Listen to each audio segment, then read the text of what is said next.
And the American Feed Industry Association has submitted comments to the FDA on its draft for final guidance on hazard analysis and risk-based preventative controls for animal feed, urging the agency to take a flexible approach when regulating under the rule.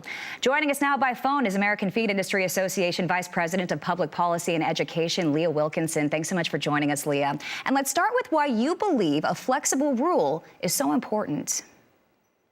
Thanks for having me today. So as AFIA has been committed to helping our industry come into compliance with the regulations, one of those steps is to make sure we have the flexibility, as you mentioned, because our industry is so diverse. Everything from pet food all the way down through livestock feed and feed ingredient manufacturers. So when FDA is trying to write a one document that covers all of that, we really need to have the flexibility to how to be able to comply and how the inspectors will inspect under that based upon the diversity that we have in our industry. Okay, so talk a little bit about what you're asking of the agency.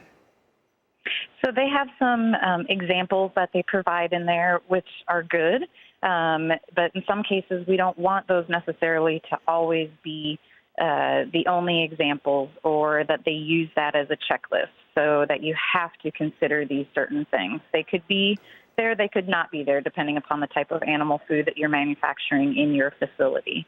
So that's one example. We just say, you know, don't use this as a checklist for the inspections. There's some other things in there that how they went about looking at research studies.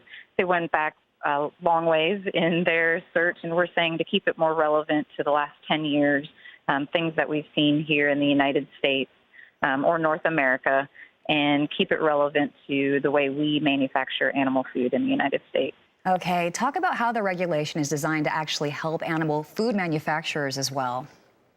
Sure. So the Food Safety Modernization Act as a whole is meant for the industry to be able to be more proactive. So we have our animal food safety plans that we have in place, the current good manufacturing practices that we will have in our facilities.